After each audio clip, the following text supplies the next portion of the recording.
Bueno, buenos días a todos. Bienvenidos a la 10ª sesión de Physics by Drinkers.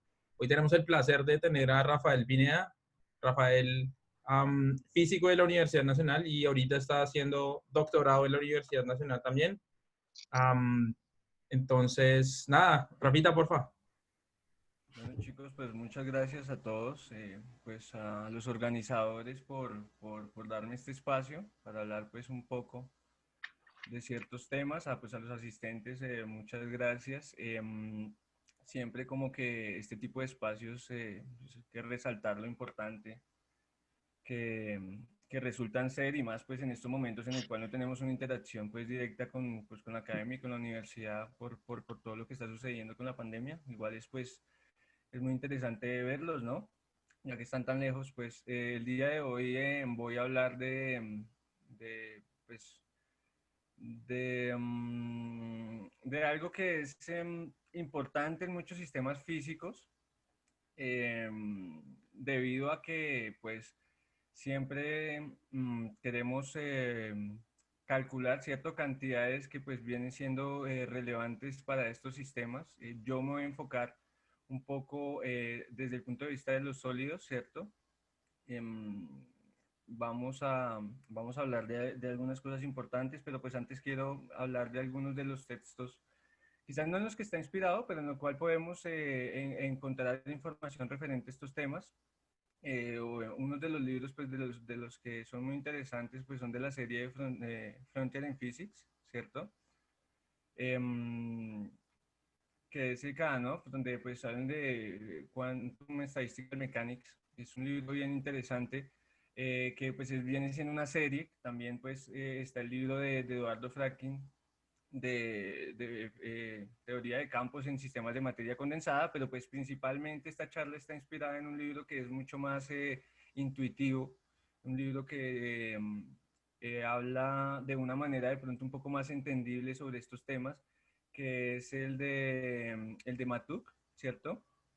Donde pues sencillamente se modelan los sistemas de muchas partículas a partir de ejemplos sencillos. Bueno, este libro tiene varios, digamos, matices en el sentido de que pues para las personas que llegan buscando cosas referentes directamente a la teoría de campo les va a parecer un libro muy básico, y quizás pues el que quiere de pronto explorar el sistema de manera básica pues también va a encontrar cosas que son muy sofisticadas. Entonces me parece que es un libro que tiene un punto intermedio, pero pues lo más importante es que da una visión bastante intuitiva de lo que es un propagador y de cómo nosotros podemos calcular cantidades físicas, ¿cierto? Ya digamos un libro un poco más sofisticado en el cual puede ser construida la teoría propiamente, es el libro de Ray Hishi, que pues también, digamos, modela estos sistemas a partir de modelos en sistemas de materia condensada. Entiendo que pues estos sistemas los propagadores se utilizan en muchos campos de la física, pero pues el matiz que le voy a dar yo en esta presentación está más relacionado a cómo nosotros podemos modelar los sistemas en los sólidos y de cómo podemos obtener cantidades que vienen siendo relevantes, ¿cierto? A partir pues de las propiedades electrónicas y las propiedades, digamos, térmicas, ¿cierto? ¿Por qué hablo de propagadores en sistemas fermiónicos en sistemas fermiónicos y no propiamente sencillamente hablo de partículas? Pues sencillamente porque me voy a concentrar más en, más bien en la parte electrónica, ¿cierto? En los sistemas que estamos buscando, pues, conducción, ¿cierto? Em, pero bueno, digamos que en todos los problemas que nosotros hablemos de propagadores siempre aparece el problema es que estamos interactuando con sistemas de muchos cuerpos. Es decir, nosotros pues podemos modelar el sistema de interacción de cuerpos, pero tenemos que tener en cuenta que ellos a su vez están rodeados de muchas otras partículas, y eso pues genera, digamos, también interacción entre ellas, y pues estamos buscando la forma de modelarlo, ¿cierto? Entonces, siempre en cualquiera de los sistemas que nosotros tratemos, van a existir un problema, va a haber un problema de muchas partículas, pues debido a que precisamente, por ejemplo, los portadores libres en un material, pues siempre, y por las magnitudes del material, siempre es una cantidad lo suficientemente grande como para que no los podamos tratar de forma individual, ¿cierto? Entonces, si nosotros tenemos en cuenta pues todas las partículas que componen el sistema, pues nosotros vamos a darnos cuenta que es un problema que no tiene solución, ¿cierto? Pues porque sencillamente tendríamos que describir la dinámica de todas las partículas, entonces como que pues se vuelve imposible. De hecho, pues muchos de los sistemas en los cuales se trabaja computacionalmente hacen una cantidad de aproximaciones que pues sencillamente parten del hecho de que sencillamente tenemos un sistema gigante, ¿cierto? Entonces nosotros podríamos intentar verlo pues de varias formas, ¿no? Digamos la más sencilla es decir, pues bueno, ¿y qué pasa si nosotros obviamos todas las interacciones que hay en el sistema? Es decir, asumimos que el sistema se está comportando como un sistema libre en el cual las partículas pues no interaccionan directamente entre ellas. Si nosotros tratamos el problema de esa forma, entonces no estaríamos teniendo un problema en el cual esté interaccionando muchos cuerpos, sino sencillamente pues tenemos un problema de un solo cuerpo que se repite muchas veces, ¿cierto? Entonces pues sería un sistema como un gas ideal. Ahora pues tenemos que saber por qué se vuelven relevantes los propagadores en estos sistemas y por qué las interacciones son importantes, pues a partir de los sistemas físicos en los que vamos a tratar. Entonces yo pues lo voy a abordar desde, digamos, inicialmente, como para dar un ejemplo de por qué las interacciones son importantes, pues lo vamos a tratar a partir de la capacidad calórica de unos sólidos, ¿cierto? Entonces, pues nosotros ya sabemos por el trabajo de Boltzmann que en un gas monoatómico la capacidad calorífica pues es expresada como 3 medios de la constante de Boltzmann, ¿cierto? Sin embargo, pues en los procesos experimentales en los cuales se mide esa capacidad calorífica, pues nos muestran que no es así. O sea, si nosotros quisiéramos modelar, por ejemplo, la capacidad calorífica de un sólido a partir de partículas independientes, pues tendríamos algunas incoherencias, en el sentido de que hay muchos desarrollos experimentales que muestran que no se cumple. O sea, un modelo de gas ideal no es suficiente.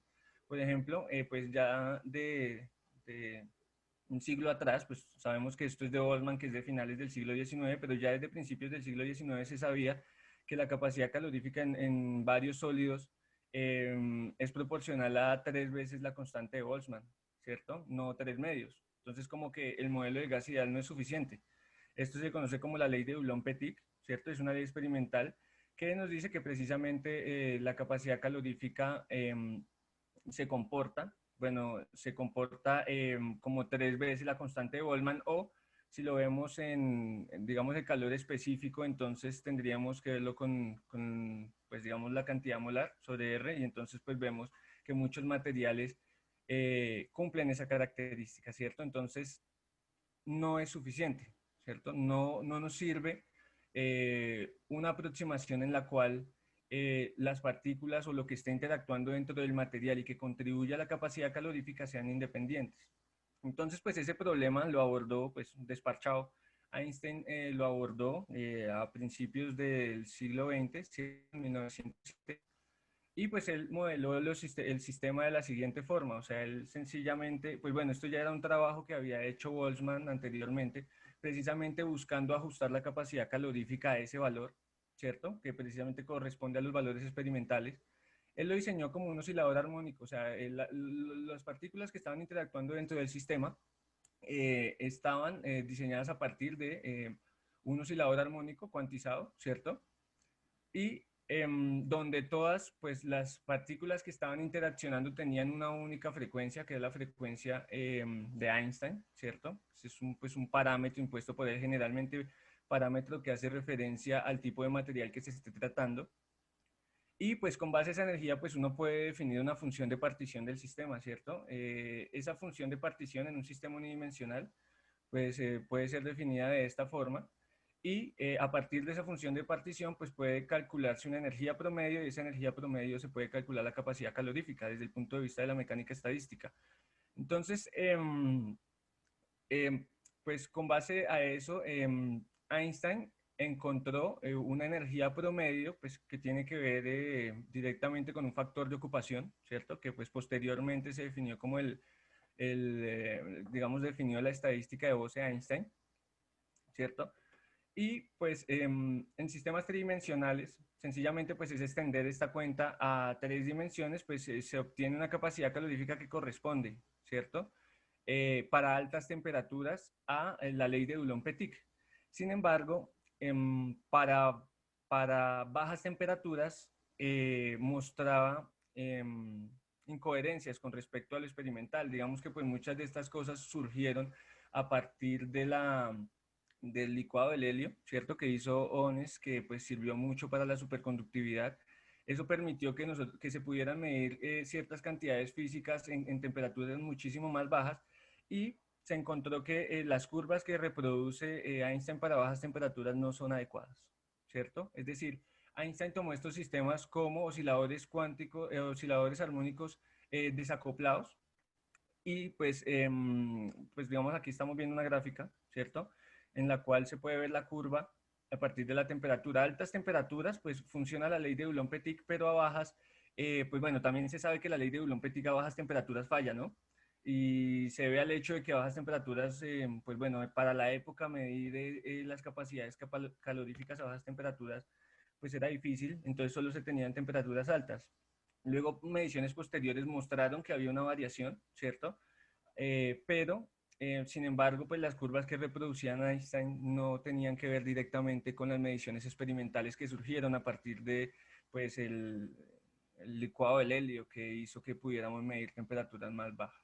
Entonces, el problema, pues, obviamente que funciona muy bien para temperatura ambiente, fue realmente un cálculo que funciona, pero el problema a bajas temperaturas se manifiesta por el hecho de que, o sea, se sabe también experimentalmente que a bajas temperaturas se comporta como Teala 3, ¿cierto? O sea, tiene un comportamiento de la temperatura al cubo y pues eso no lo reproducían las ecuaciones de Einstein, salvo para materiales específicos como el diamante, que más o menos se aproximan. Aquí, por ejemplo, vemos una gráfica a la derecha de los cálculos de Einstein con respecto a algunos datos experimentales tomados para el diamante. Él lo hizo con el diamante porque el diamante funcionaba muy bien. ¿Por qué? Pues porque básicamente esa frecuencia a la que estaba definiendo Einstein hace referencia al módulo de Young de los materiales y esa frecuencia tenía que ser lo suficientemente grande. Entonces solo los materiales muy rígidos se ajustaban muy bien a esos sistemas, pero los otros materiales pues mostraban muchas divergencias. Entonces Debye, ¿cierto? Debye lo vio de otra forma. Debye dijo, bueno, pues podemos asociar la capacidad calorífica y podemos asociar el movimiento de las partículas a sistemas que se parezcan al sonido, ¿cierto? Entonces él sencillamente dijo, pues bueno, el sonido son ondas y las ondas se pueden cuantizar, ¿cierto? Entonces él le hizo la cuantización Planck a las ondas de sonido, obviamente que no es lo mismo que la cuantización que se hace en las ondas de luz, ¿cierto? Porque primeramente pues no tienen los mismos, la misma polarización. Recordemos que pues, la polarización en el sonido puede tener modos transversales y modos longitudinales, ¿cierto? Entonces, Debye sencillamente vio todo como un conjunto, ¿cierto? Entonces, él, pues, aparte de utilizar teoría referente a los sólidos, tuvo en cuenta el sistema como comportamiento colectivo y no como sencillamente osciladores acoplados. Entonces, aquí podemos ver una curva en la cual pues, se puede ver la capacidad calorífica del modelo de Debye con respecto a lo experimental y, y pues el modelo de Einstein. Entonces vemos que hay una divergencia muy grande en el comportamiento a partir de los cálculos de Einstein con respecto a los de Debye. Y pues la diferencia fundamental, pues bueno, hay muchas cosas aquí que podríamos mencionar, pero lo principal y lo que hace la diferencia entre los dos modelos es precisamente el hecho de que Debye lo tomó todo como un comportamiento colectivo y no sencillamente como osciladores, osciladores desacoplados. Es decir, eh, la visión que dio Debye pues tiene directamente relación con los sistemas fonónicos, ¿cierto? Entonces, en sistemas donde la capacidad calorífica de los metales puede ser trabajada a partir de los modos fonónicos del sistema, pues las curvas se ajustan mucho mejor. Entonces, vemos que sistemas desacoplados y sistemas sueltos como que no funcionan mucho, ¿cierto? Tenemos que tener en cuenta las interacciones porque pues precisamente estos desarrollos nos están mostrando que efectivamente son importantes para encontrar una reproducción completa con respecto a los resultados experimentales. La, digamos que esta cuantización que hizo Debye obtiene muy bien la ley de Dulong-Petit a altas temperaturas. Obviamente, pues ahí hay un método de interpolación que él utiliza, aparte que él utiliza pues las condiciones de von Karman, y para él pues sencillamente no estábamos tratando osciladores sencillos, sino más o menos una onda, ¿cierto? Que puede ser relacionada directamente con la velocidad del sonido y que tiene pues varios modos, ¿cierto? 3 modos. Esto ajusta a eh, el T a la 3 que se presenta, ¿cierto? A temperaturas bajas. Entonces, pues fue, digamos, como una forma en la cual se vio que las interacciones eran importantes. Obviamente que existen otras formas o otros sistemas en los cuales se ven que las interacciones pueden ser relevantes. Entonces, este concepto de excitación colectiva va muy de la mano, ¿cierto? Con algo que se llama, o algo que se le da el concepto de cuasipartícula, ¿cierto? Entonces lo vamos a definir a partir de un ejemplo muy sencillo, que es el ejemplo del cuasicaballo, ¿cierto? Rafa, una Dime. cosita. ¿Sí? No, es que digamos que la discusión es bastante teórica y también te tenía una, pues bueno, como una preguntita general es, digamos, cuando uno habla de altas y bajas temperaturas, eso, o sea, ¿a qué orden se refiere? O sea, como altas respecto a qué o bajas respecto a qué. Sí, pues digamos que cuando hablaba de altas temperaturas, por ejemplo, la ley de Dulong-Petit generalmente se relacionaba con temperaturas ambiente, ¿cierto? Pero cuando hablamos aquí de bajas temperaturas, estamos hablando de un régimen en el cual pues casi estamos cerca del estado fundamental, ¿cierto? Por ejemplo, aquí vemos en la curva que está de Debye, o sea, la curva de Einstein se ajusta muy bien para temperaturas, o sea, se ajusta muy bien a la ley de Dulong-Petit para temperaturas por encima de los 200 Kelvin, ¿cierto? Pero pues por debajo se aleja de ese valor. Sin embargo, la ley de Dulong-Petit ajusta muy bien, o sea, se ajusta muy bien para altas temperaturas, es decir, casi para temperaturas ambiente, que es donde alcanza el 3K Boltzmann, ¿cierto? Pero pues ya cuando estamos hablando de temperaturas muy bajas, por ejemplo, aquí es donde aparecen pues divergencias muy grandes, ¿cierto? Eh, que tienen que ver cerca de temperatura cero. Obviamente pues para llegar a esas temperaturas tuvo que haber un desarrollo que tenía que ver con los desarrollos experimentales para poder hallar estos puntos, porque pues llegar a esas temperaturas es bastante difícil, pero pues aquí en la gráfica podemos ver directamente una comparación entre los diferentes modelos. Obviamente no podemos compararlos directamente porque la frecuencia que hablaba Einstein era totalmente diferente a la que está hablando Debye, ¿cierto? Aquí estamos hablando son de modos de, digamos, como ondas de sonido. En cambio, Einstein asociaba esa frecuencia pues sencillamente a la frecuencia de oscilación de todos los osciladores que estaban desacoplados. O sea, todos estaban a una misma frecuencia y se podía relacionar directamente con la rigidez del material. Por eso se ajustaban muy bien únicamente pues para materiales muy rígidos como el diamante, ¿cierto? Ese, pues, digamos, es como los regímenes de temperatura Sí, que se están manejando.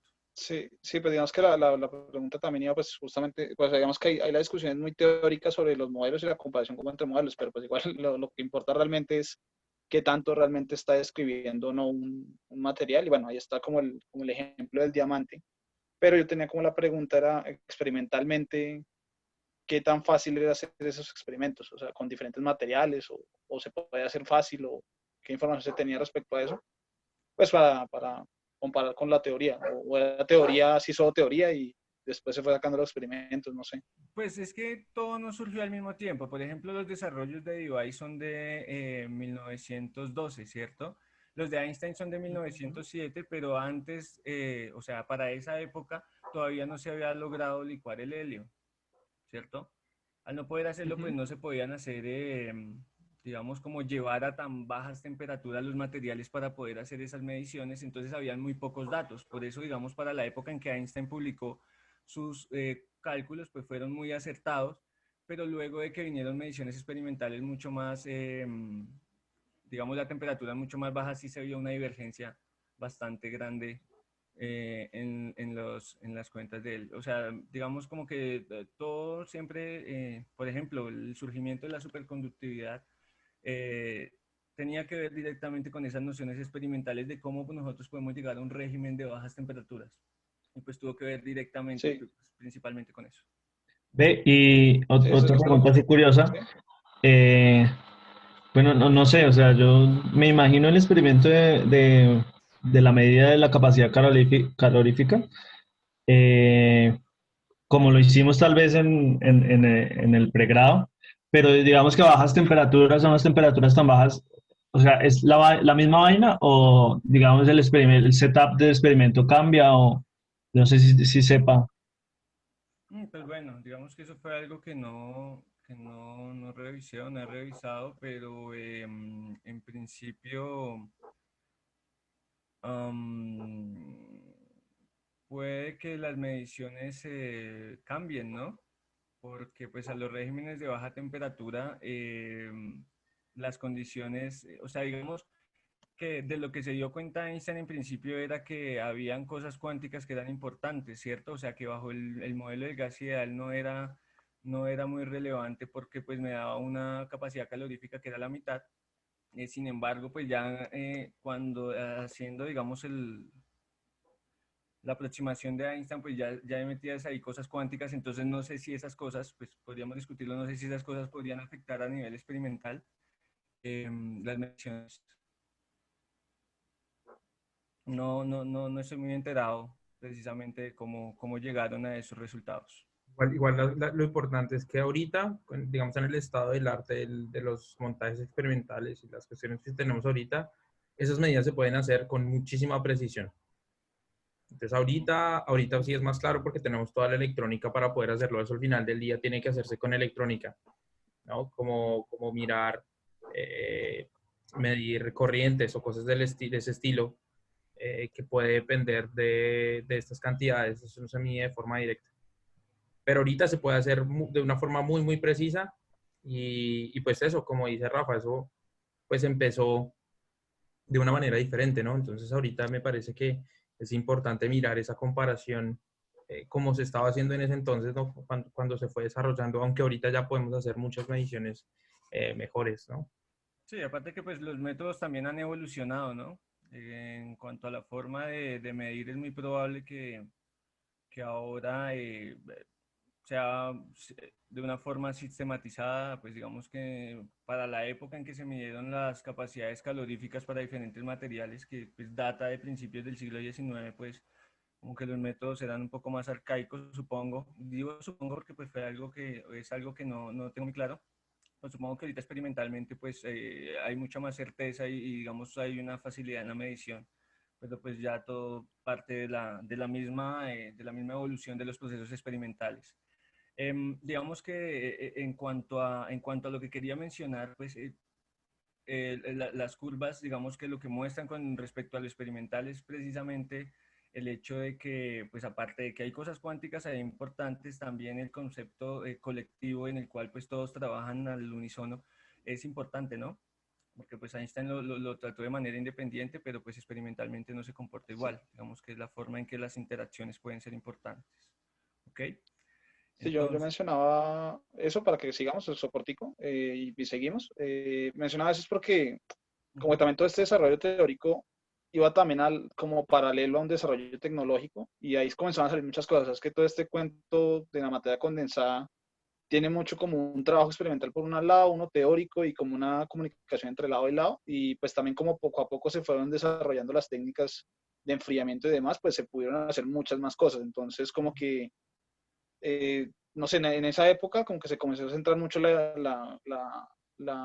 los temas en, claro, lo de bajas energías, pues pensando justamente eso, como que esos fenómenos cuánticos se comienzan a ser relevantes en esas escalas de energía y pues también porque era el boom tecnológico de la época y bueno, y es de la época, de hecho todavía, ¿no? Porque ujú. ya cuando se logra el condensado y este tipo de cosas, pues nos hemos pasado haciendo experimentos de la misma manera, ¿no? Entonces como que hay un paradigma como sobre la parte experimental ahí que va de la mano con la teoría. Es impresión que a veces como que uno se olvida de ese experimento y comienza a hablar de solo teoría. Así. Pero pues no, o sea, igual chévere pues digamos como tener como presente eso y bacana la pregunta de Juli. Voy a mirar qué encuentro ahorita y si algo, al final les digo. Sí, sí, es importante revisar esas cosas. Pero pues yo no la revisé porque quiero, digamos, bueno, digamos que lo que quiero mostrar es el hecho de que precisamente pues el modelo de excitación colectiva que viene directamente con el concepto de fonón y de los modos de excitación fonónica, pues son los que dan, digamos, verdadera visión de lo que sucede a nivel de la capacidad calorífica en los diferentes materiales, en los diferentes metales. Y pues aquí estamos hablando de materiales sólidos, más bien como, o sea, no de metales, sino propiamente de materiales cristalinos, porque precisamente pues Debye utilizó el hecho de que tenemos un material que es un material finito y que pues por tanto podemos definirle esas dimensiones y a partir de definir condiciones de frontera y pues todo eso fue lo que hizo que llevara a un ajuste a la energía que pues generó ese comportamiento de T a la 3 que se presenta a bajas temperaturas, que viene directamente de lo experimental, ¿no? No es propiamente que venga de algún otro modelo, sino sencillamente es lo que han mostrado pues las diferentes mediciones. Creo que el concepto de excitación colectiva es importante, por lo menos en ese caso, pero pues muchas de las cosas de que se trabajan en física están asociadas también al concepto de cuasipartícula. Entonces, ¿qué sucede? Pues que el hecho de que el sistema pues, esté sumergido en un sistema donde hay muchos cuerpos, pues hace que no podamos tratar de manera completa cada una de las partículas y además, pues, digamos, se puede en los diferentes modelos muestran que los sistemas se comportan a partir de cuasipartículas, es decir, por ejemplo, aquí lo podemos ver, si quisiéramos, en un ejemplo muy sencillo, si quisiéramos describir, por ejemplo, la dinámica de un caballo moviéndose a través de un sistema en el cual pues levanta partículas de polvo, pues sería difícil, ¿no? En el sentido de que pues tendríamos que entrar a saber qué es lo que sucede propiamente con cada una de las partículas que están rodeando, ¿cierto? Que están rodeando el caballo. Entonces, pues aparte de que se vuelve difícil, resulta complicado describir las cantidades físicas que están ahí presentes. Entonces se define la cuasipartícula como un sistema que tiene un núcleo, ¿cierto? Y que está rodeado de muchas otras partículas. Esos sistemas los podemos encontrar en diferentes ejemplos. Por ejemplo, si tuviéramos no sé, un líquido que tiene iones, ¿cierto? Esos iones se pueden organizar, ¿cierto? Las cargas positivas pueden rodear las cargas negativas o viceversa, ¿cierto? Y eso, pues lo que va es a generar como un apantallamiento y las interacciones pues cambian, ¿cierto? Entonces eso es lo que sucede con el ejemplo del cuasicaballo. Nosotros pues podemos intentar describir la dinámica del caballo y de cada una de las partículas o sencillamente definimos una partícula, una cuasipartícula que es básicamente el caballo rodeado por toda la nube de polvo, ¿cierto? Entonces ahí tendríamos que entrar a definir cómo estas partículas están afectando la dinámica del caballo o si podemos definir esas cantidades a partir de pues, las propiedades de la cuasipartícula. Es decir, por ejemplo, podríamos definir qué tanto la nube se mantiene, ¿cierto? Y podríamos hablar de una vida media de la cuasipartícula, es decir, cuánto se mantiene el sistema con esa nube. Y pues podría esto cambiar la relación bueno, pues en este caso quizás no tanto, pero podría, por ejemplo, cambiar la masa, ¿cierto? Entonces podríamos hablar de un sistema en el cual se está comportando de cierta forma, pero a partir de una masa efectiva o una masa renormalizada, ¿cierto? En la cual, pues, todo eso que rodea el sistema, pues, está interactuando y a su vez el hecho de que esté rodeándolo, pues, genera que las interacciones sean más débiles. Es decir, o sea, la cuestión no es si nosotros tratamos todo de manera independiente, sino de qué información tienen cada una de esas partículas, ¿cierto? El concepto de cuasipartícula pues tiene en cuenta muchas más cosas en el sentido de que está teniendo en cuenta tanto la partícula que nosotros queremos, con la que queremos trabajar, como todo lo que lo está rodeando, que hace parte del sistema de muchos cuerpos que tenemos en cuenta. Entonces, generalmente uno habla de una partícula desnuda, ¿cierto? Que es la partícula real, o sea, el caballo.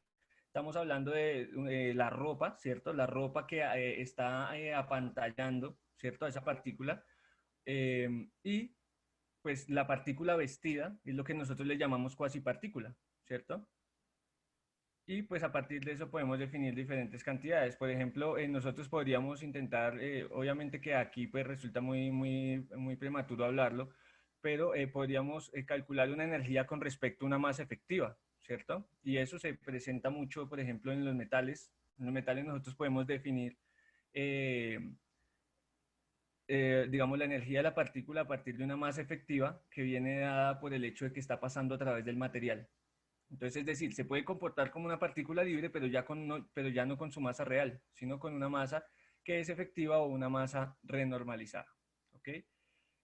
Hay un concepto también que puede ser más relevante, más importante, y es el hecho de que de la autoenergía, ¿cierto? Que tiene que ver con pues las diferencias entre la energía de la cuasipartícula y la energía de la partícula real. Es decir, o sea, el hecho de que la partícula que estamos teniendo en cuenta esté sumergida en un sistema de muchas otras partículas hace que ella misma altere su energía. Por ejemplo, si entra un ion positivo a el ejemplo que les decía del agua, pues ella va a generar que ciertas partículas se muevan y la rodeen, y eso pues también digamos como que va a generar un cambio en su energía. Entonces es el concepto de autoenergía es muy importante y ya lo vamos a ver más adelante. Por ahora pues sencillamente estoy definiendo algunas cosas, pero tiene que ver básicamente con eso. Una partícula real rodeada por otras partículas que generan una cuasipartícula. La cuestión es nosotros cómo podemos calcular las propiedades de esas cuasipartículas. Entonces, pues para eso pues vamos a utilizar el concepto de propagador, ¿cierto? Y pues, digamos que ustedes seguramente ya lo manejan, entonces pues existen propagadores que son avanzados, retardados, causales de una partícula, de dos partículas, a temperatura cero, a temperatura finita, realmente eso no nos importa ahorita, ¿cierto? Sencillamente lo que podemos mencionar ahora es que tiene todas las propiedades físicas del sistema, es decir, se pueden describir las propiedades físicas del sistema a partir del propagador, ¿cierto? Tiene una interpretación física muy sencilla y pues a la hora de hacer cuentas, esas partículas, bueno, el concepto de propagador resulta muy importante, o sea, es altamente sistemático, ¿cierto? Entonces, si nosotros quisiéramos describir el comportamiento de las partículas, pues sencillamente tendríamos que tener en un sistema clásico, ¿cierto? Tener el movimiento, o sea, tener la noción de la posición de cada una de las partículas, ¿cierto? En función del tiempo. O si es un sistema cuántico, pues tendríamos que tener, ¿cierto?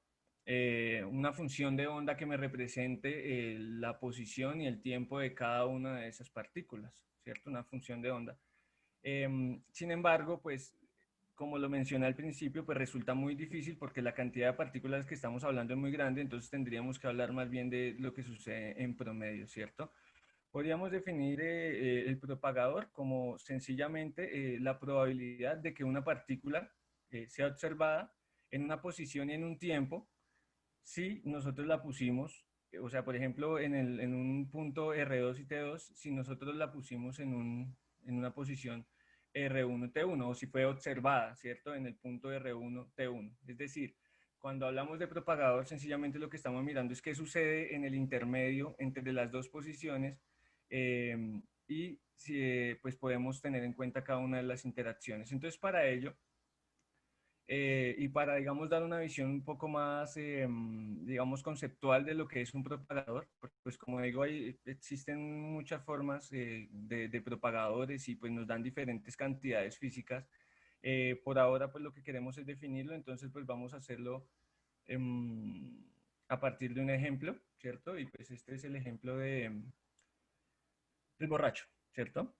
Vamos a mirar cómo se propaga o digamos cuál es digamos lo que sucede en el intermedio de la trayectoria de un borracho que va desde el punto 1 hasta el punto 2. Es claro que este personaje podría tener nombres y serían, digamos, muy acertados, ¿cierto? Pero pues lo voy a llamar Juan. Resulta que Juan, pues, salió de una fiesta, quiere llegar, pues, del punto 1 al punto 2, ¿cierto?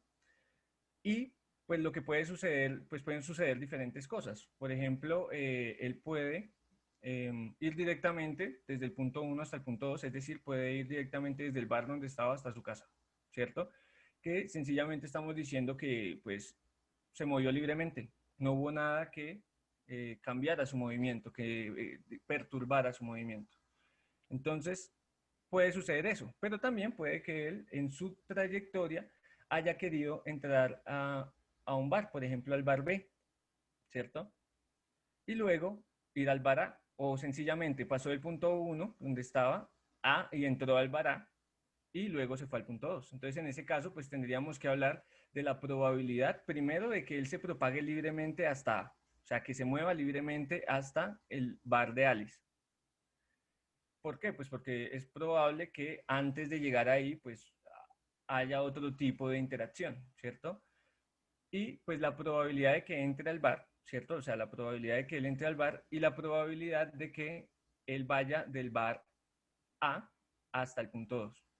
Y pues que se mueva libremente, porque también puede haber procesos intermedios. Entonces, aparte de que él puede ir solo al bar A, también puede hacerlo de otra forma. O sea, puede ir primero al bar B, o puede ir al bar B y luego irse al punto 2, ¿cierto? O puede ir al bar de Itz y luego irse al punto 2. Es decir, él en principio podría recorrer cualquiera de los puntos. Pero, pues sencillamente la probabilidad total, como nosotros no sabemos qué sucedió la mitad, pues la probabilidad total, pues sencillamente sería la suma de los diferentes caminos que él pudo tomar, ¿cierto? Entonces, por ejemplo, él pudo haber ido desde el punto 1, por lo menos lo podemos ver acá, ¿cierto? Él pudo haber ido desde el punto 1 al punto 2, que es la probabilidad de que vaya a ese punto de la siguiente forma. Vamos a llamarle P0 a la probabilidad de que se propagó libremente, o sea, no se movió. O sea, no, nada lo perturbó en su movimiento. Entonces, pues estaría medido por la probabilidad de que vaya al punto 1 al bar B, ¿cierto? La probabilidad, ¿cierto? De que entre al bar B. Luego, la probabilidad de que se mueva libremente desde el bar B al bar A, ¿cierto? O sea, que pase de aquí a acá. Y la probabilidad de que entre al bar A. Y finalmente, la probabilidad de que se mueva libremente desde el bar A hasta el punto 2, ¿cierto? Y ese es solo uno de los caminos. A ustedes se les puede ocurrir cualquier otro camino, seguramente les ha pasado. Por ejemplo, el hecho de que salen del bar, ¿cierto? Pero podrían volver al bar. Entonces, va a haber una probabilidad de que lo vuelvan a hacer, ¿cierto?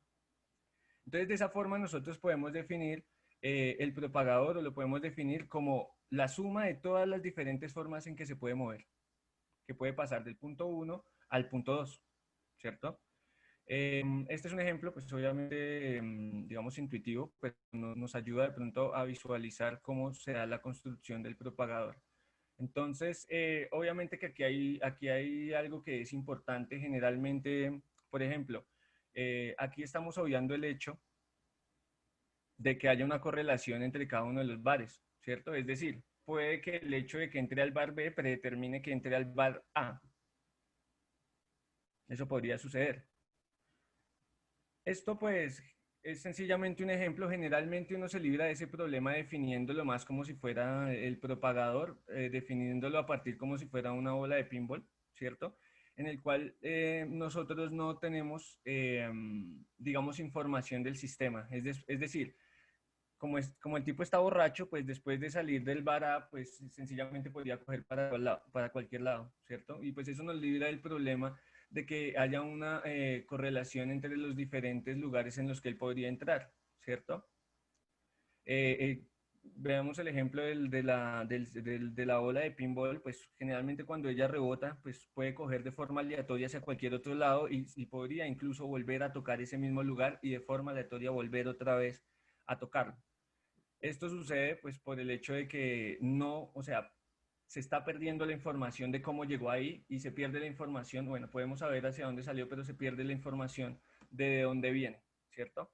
Entonces podemos definir el propagador, ¿cierto? Que es completo, como la suma de todos los diferentes caminos que puede tomar. Y esos caminos, pues en principio pueden ser infinitos, ¿no? O sea, podría ir del bar A, luego se vuelve al bar B y luego puede ir al bar C, de nuevo vuelve al bar A y luego vuelve a ir al bar B y entonces puede estar tan cerca del punto 1 que luego al punto 2. O sea, una noche loca, ¿cierto?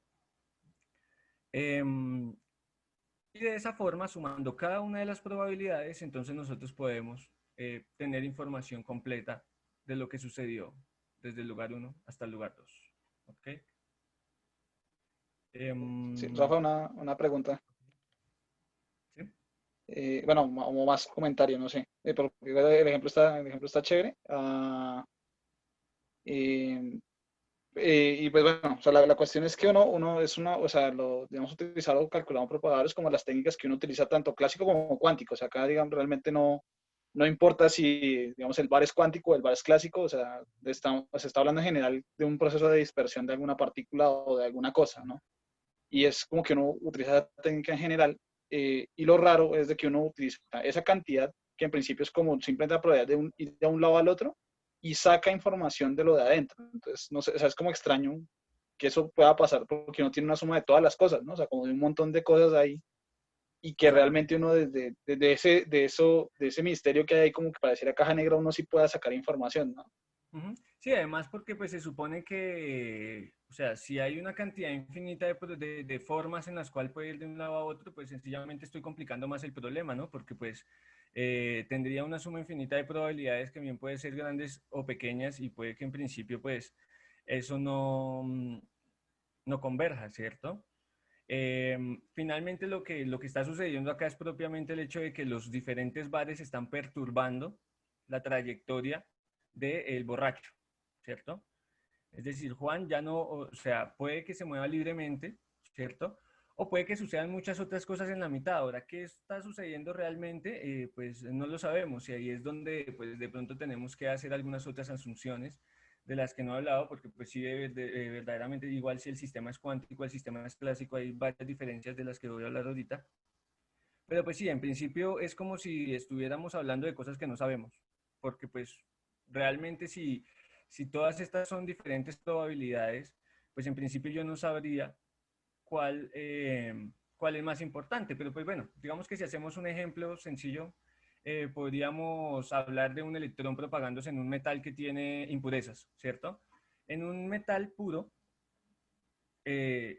las partículas, es decir, los electrones se propagan de manera libre, pero bajo una masa efectiva que viene directamente del hecho de que está pasando por la red y no está pasando por el vacío, ¿cierto?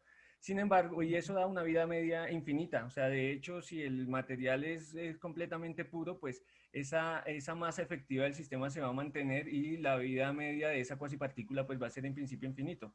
Lo que va a cambiar es cuando, por ejemplo, aparecen impurezas, ¿cierto? Entonces, un material con impurezas pues va a haber perturbaciones en el movimiento del electrón y entonces pues ya la trayectoria no va a ser tan sencilla.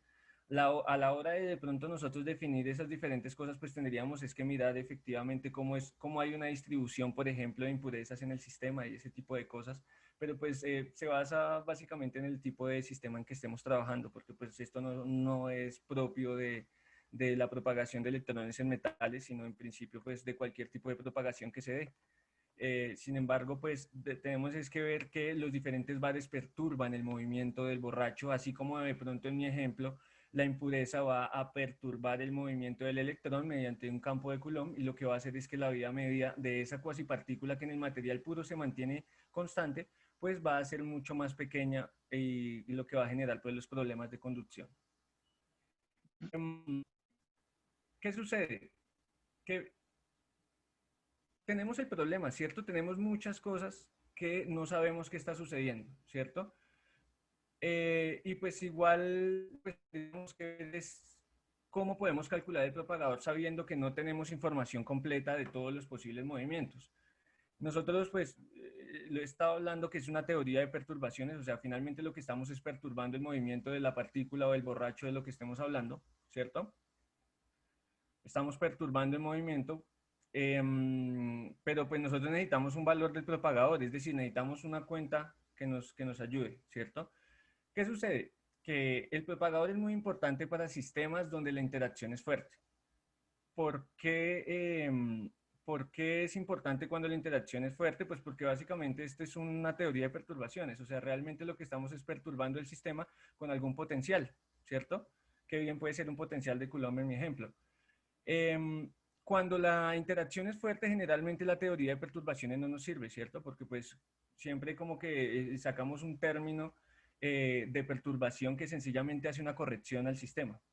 Si la interacción es fuerte, pues entonces nosotros tendríamos, o sea, todos estos términos, cada uno de los términos pues tiene una relevancia importante y lo que va a hacer es que pues se demore mucho en converger, ¿cierto? Es decir, no vamos a tener una convergencia en la probabilidad por el hecho de que cada uno de los términos, pues bien puede tener una cantidad que es lo suficientemente grande, y eso lo que hace es que tengamos que utilizar una teoría de perturbaciones a un orden muy grande, ¿cierto? Entonces el problema se soluciona cuando nosotros trabajamos esa teoría de perturbaciones a orden infinito. Entonces, por ejemplo, supongamos que en nuestro ejemplo anterior, supongamos que Juan está enamorado de Alice, ¿cierto? Entonces, hay una probabilidad más fuerte de que él vaya al bar de Alice a que vaya a cualquiera de los otros bares. Entonces, olvidémonos del resto de los bares. ¿Por qué? Porque la que es más fuerte es, digamos, la probabilidad más fuerte pues viene del hecho de que él puede ir más al bar de Alice a que ir a los otros bares, ¿cierto? Entonces, esa probabilidad que es grande, ¿cierto? De nuevo, volvemos al problema. Si lo tratamos como una teoría de perturbaciones, pues lo que vamos a obtener son términos que van a ser muy relevantes y entonces las correcciones van a ser lo suficientemente grandes como para que el orden importe. Es decir, necesitamos muchos órdenes de magnitud, ¿cierto? Muchos órdenes en la perturbación. Entonces aquí podemos hacer eso, pero a orden infinito. Entonces supongamos que pues aquí el ejemplo del borracho pues podría ser de pronto poco intuitivo, pero volvamos al problema del propagador en la bola de pinball, ¿cierto? Supongamos que la probabilidad más grande de interactuar es con uno de los puntos A, ¿cierto? Y constantemente él puede estar interactuando con ese punto. Entonces podemos hacer una probabilidad en cual solo tenemos en cuenta el punto A, ¿cierto? Entonces aquí podríamos decir, bueno, él pudo haberse propagado libremente, es decir, fue del punto 1 al punto 2 libre, ¿cierto? O puede que él haya ido libremente hasta el bar A, entró y salió y se fue hasta el punto 2.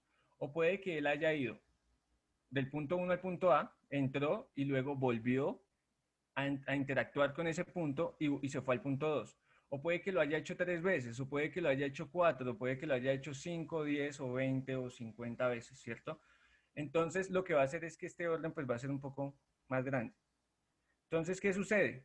Pues que sencillamente lo que voy a obtener son cantidades repetidas, ¿cierto? Entonces voy a tener aquí, si yo quiero pues factorizar estas probabilidades, lo que voy a obtener es pues sencillamente esta serie. Y pues esta serie nosotros la podemos aproximar fácilmente.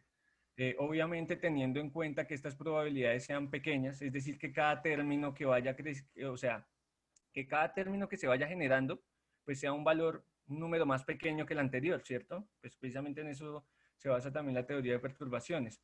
Pero si lo hacemos la suficiente cantidad de veces o si lo hacemos hasta orden infinito, yo puedo aproximar esto hasta a una serie geométrica y entonces en principio tendría un valor exacto del propagador. Es decir, iríamos más allá de una teoría de perturbaciones. Estaríamos haciendo una teoría de perturbaciones a orden infinito.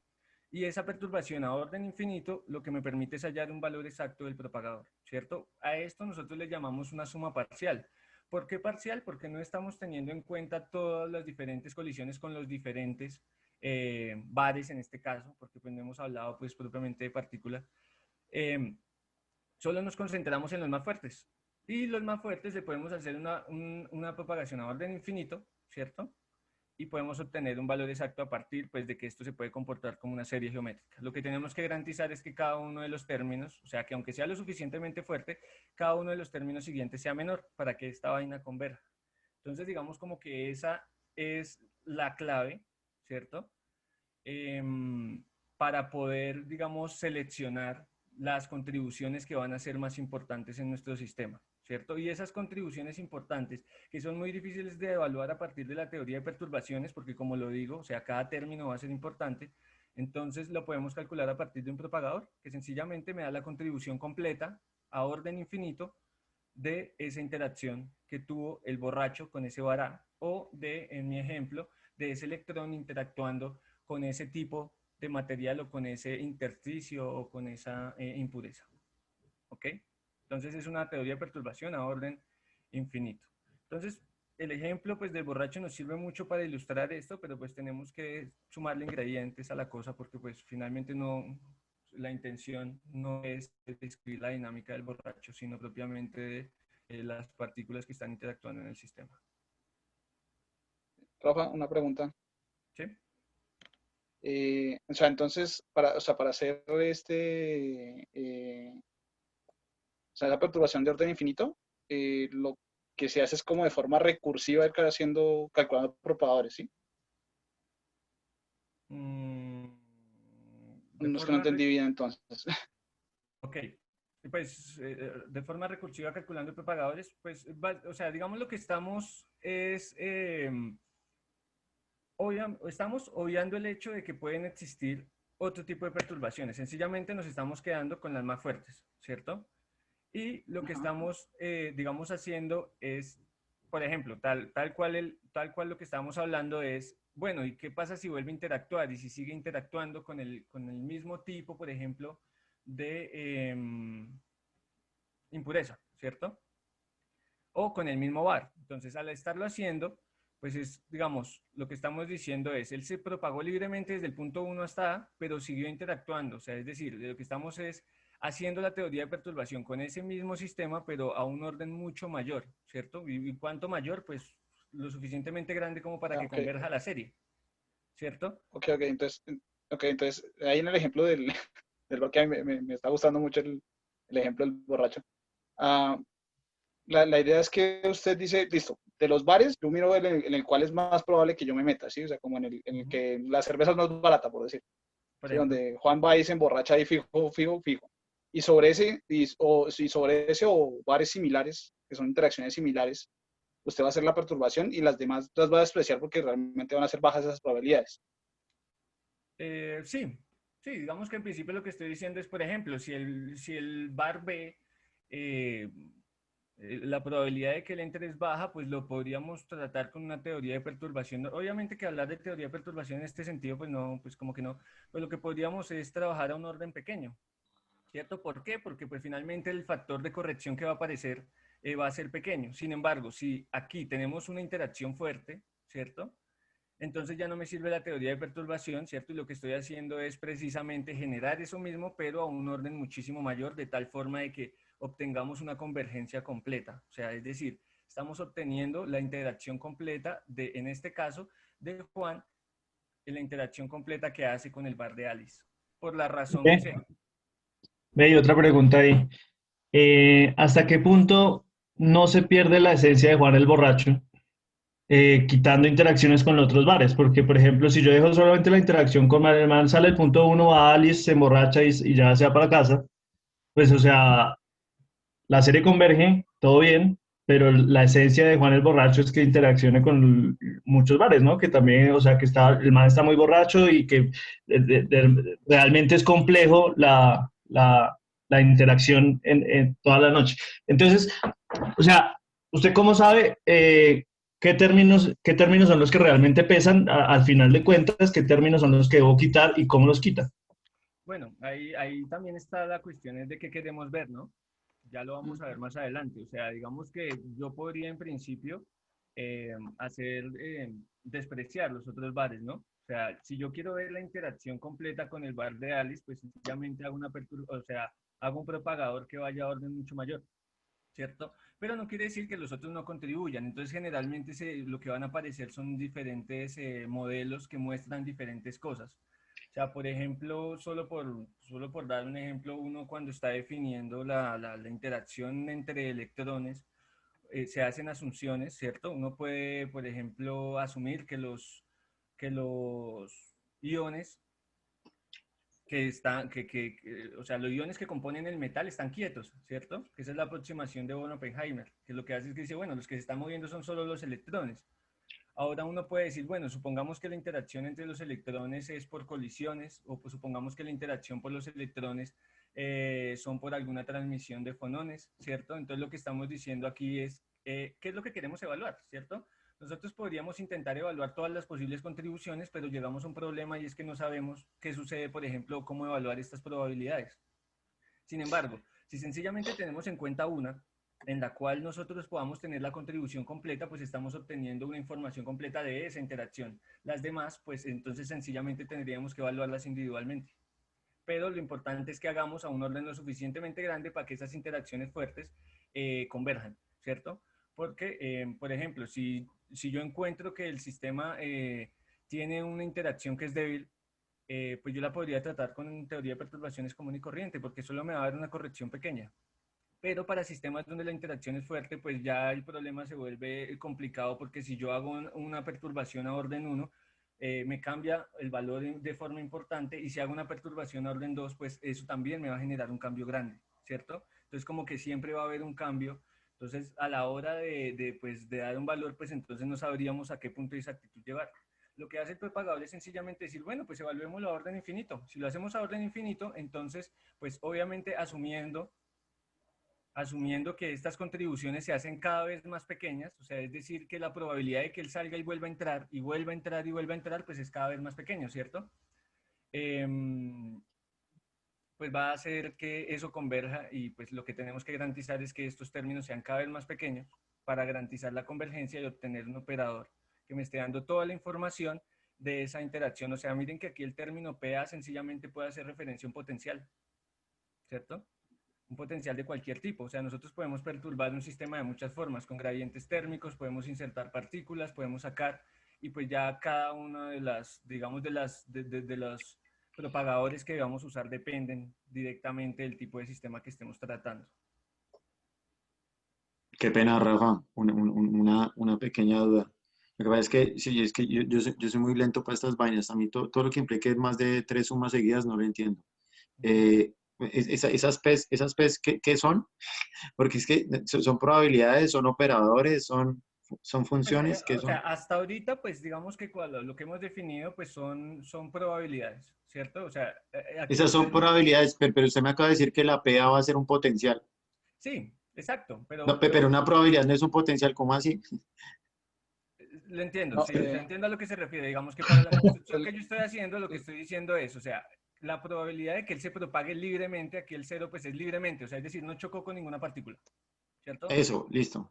Entonces aquí, el segundo término, la probabilidad de que él vaya libremente hasta el punto A, Ujú, o ¿listo? la probabilidad de que interaccione con A, de la forma que Ajá. interaccione, como sea, ¿cierto? O sea, ahí lo que podemos ver es O que sea, yo puedo decir que hay detrás, hay, por ejemplo, tal vez una regla de Bayes o alguna cosa así que me está dando una bueno, lo que pasa es condicionalidad. que, sí, lo que pasa es que precisamente, digamos que en el ejemplo de nuevo, del borracho, pues hay un problema y viene directamente precisamente con eso, que si hay una condición entre el bar A a que entre el Ujú, bar B, pues sencillamente voy a tener probabilidades mezcladas, ¿cierto? Entonces, por ejemplo, o sea, digamos el ejemplo que mejor se usa es el de la bola de pinball, ¿cierto? En el ujú. cual pues se pierde la información. Entonces, obviamente que hace parte, nos facilita el modelo, lo que hace es que precisamente esas condiciones que me relacionan el bar A con el bar B pues se pierdan, porque pues sencillamente lo que queremos es perder la información, es decir, después del choque o después de la interacción o después de la perturbación, pues el tipo está muy borracho, o sea, no sabe si ya entró al bar o si ya fue al B o si no lo fue. Entonces es como que se pierde la información del sistema y ese tipo de, pues, de cosas como que se obvian, ¿cierto? Se obvian bajo la construcción que estamos haciendo, en el O sentido sea, de que cuando usted dice cosas de ese estilo, como que se pierde la memoria, pues podríamos decir, no, pues es que es un proceso markoviano entre paso y paso, entre un punto de interacción y otro, cosas de ese estilo, sí, o es diferente.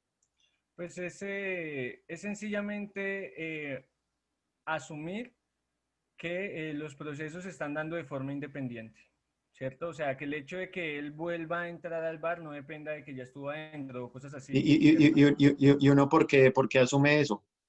Bueno, pues primero porque es un modelo que tenemos que encontrar soluciones, entonces uno como que pues asume que las cosas son más sencillas y si no funcionan, pues entonces le metemos esa cosa. O sea, es decir, no nos queremos complicar la vida, entonces vamos a asumir que lo que sucede es esto, Pero, ¿cierto? pero uno no, Nico, uno no puede, no, uno una no puede cosa, partir, por ejemplo, de un postulado de localidad, decir como no, pues que yo no puedo una, interactuar totalmente con todas las cosas al mismo una tiempo. cosa. Yo me quiero meter ahí un poquito. Ok. Eh, No. y es que en dos cosas. Digamos que de esa forma de verlo, sí dependen pues, de uno que está mirando. Y estas cosas yo creo que funcionan bien cuando las excitaciones son de cuasipartículas, cuando son pocas, o sea, cuando la interacción que está ocurriendo en el sistema, o Esa es otra cosa. ¿Dónde están las cuasipartículas? Es que estoy un poco perdido con todo. O sea, es ahí está, que, es ahí que está. Sí, es que no he la llegado hasta esa aproximación, parte. sí, no, Sí, es que la sí. aproximación que está haciendo ahí Rafa va a funcionar para esos casos. Porque cuando la excitación va a ser colectiva muy, o sea, muy grande, cuando, o sea, la interacción comienza, hay sistemas donde la interacción que es importante comienza a que las excitaciones sean extrañas, que de hecho todavía es un problema que realmente no entendemos hoy en día, ya va a tener problemas porque esto que está asumiendo Rafa de que no depende de se mete en el bar 1 o en el bar 2, eso ya no va a ser cierto. ¿Sí? Entonces ya de pronto estas cosas, estos cálculos con diagramas de Feynman, al fin y al cabo, no van a funcionar tan bien. Esto, digamos, lo que está haciendo Rafa depende para ciertos casos, en este caso sería como las cosas que tengan excitaciones parecidas a las cuasipartículas. Pero, pero sí, yo estoy de acuerdo con Nicolás, yo aquí no veo cuasi partículas, o sea, yo realmente este tratamiento de propagadores también se podría hacer para partículas, ¿sí o qué? O sea, Sí, realmente no veo todavía la necesidad imperante de meter el concepto de cuasi partícula, o por qué lo meten. bueno, si Rafa quiere responder ahí. Creo que eso ya viene, ya viene. Es que sí, Sí. es que ya ve. No, Simplemente aquí lo que intento definir es básicamente cómo construimos el propagador, ¿cierto? A partir de un modelo, pues, que es netamente clásico, o sea, definir la cuasipartícula del borracho, pues, digamos como que ya se salta mucho la imaginación, pero en otros modelos o en otros sistemas en los cuales el propagador se construye exactamente de la misma forma, podemos visualizar, digamos, el comportamiento del sistema. Ya ahorita voy a hablar de eso. Porque sí, obviamente, pues no estamos intentando describir la dinámica del borracho, sino básicamente de sistemas que son cuánticos y en el cual pues aparecen otras cosas, ¿vale? Sí, ya, entonces, sí, digamos, dejemos que Rafa siga, que yo creo que Tica de pronto nos responde esa pregunta, sino que pues también por lo que estamos, creo que ya de tiempo nos sacamos casi una horita, como para que también vayamos Vale. como adelantando. Ok. Y lo otro que iba a decir, sabiendo sobre la pregunta de Nicolás, o sea, esas probabilidades también pueden verse relacionadas con un potencial, eh, por lo que uno conoce como la regla de oro de Fermi. Es que esa probabilidad de transición, que a veces uno puede mirar digamos, en átomos o cosas por el estilo, es proporcional a un promedio del potencial. ¿Sí? Entonces, esa probabilidad y la perturbación sobre el potencial, digamos que se puede hacer pensando digamos, en esa regla de oro de Fermi. Pero a mí eso me parece especialmente atractivo porque entonces uno podría hacer una formulación ¿Vale? completamente independiente de, digamos, hacer esto sin necesidad de hacer referencia a potenciales ni a operadores, sino simplemente hacer todo el tratamiento a nivel puramente probabilístico, ¿cierto? Sí, sí, sí, sí. Fantástico. Muchas gracias. Esto también lo podemos ver de forma esquemática, ¿cierto? Que pues es lo que hablaba Daniel. No vamos a discutir el hecho de que estos diagramas pueden quedar, estas cosas pueden quedar más bonitas, ¿cierto? Sencillamente pues son dibujos con los cuales quiero representar precisamente la trayectoria, pues no, bueno, no propiamente la trayectoria, sino todo lo que sucedió en la mitad, ¿cierto? Entonces pues vamos a definir esta doble línea, ¿cierto? Como el propagador completo. Y lo que es la línea sencilla, ¿cierto? Vamos a definirlo como un propagador libre. ¿Qué es propagador libre? Pues que sencillamente no pasó nada entre el punto 1 y el punto 2, ¿cierto? Ya, eso es todo. O desde el punto R al punto S no pasó absolutamente nada.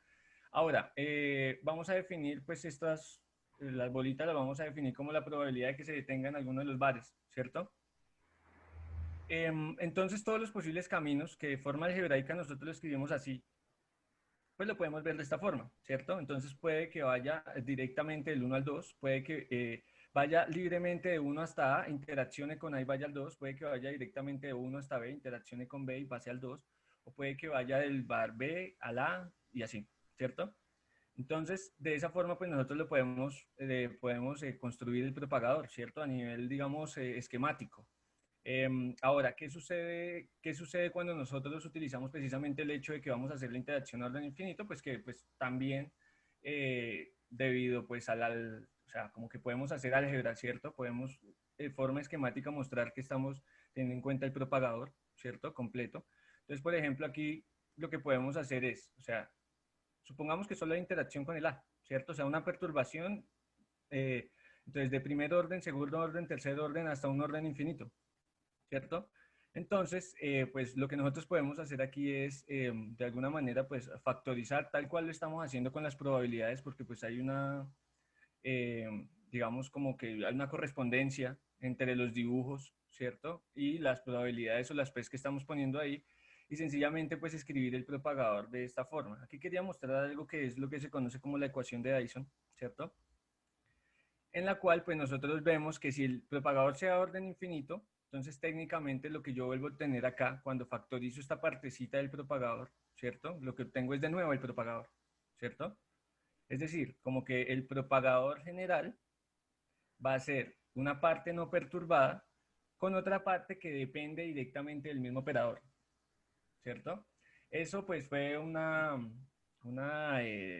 digamos, algo a lo que llegó Dyson, ¿cierto? Que parte directamente del hecho. Freeman Dyson, aquí puse la foto porque ese espacio me quedó ahí sobrando, entonces lo puse a él. Murió hace 4 meses, murió en febrero. Y pues fue uno de los que pues, contribuyó bastante a la electrodinámica cuántica y a la visión de este tipo de sistemas, ¿cierto? Y pues también una forma de ver esto es tal cual como nosotros lo mostramos aquí, ¿cierto? O sea, básicamente esta expresión la podemos ver directamente acá, ¿cierto? Y en esa expresión estamos teniendo la contribución completa a orden infinito de bueno, de la probabilidad de que entre al vara, ¿cierto?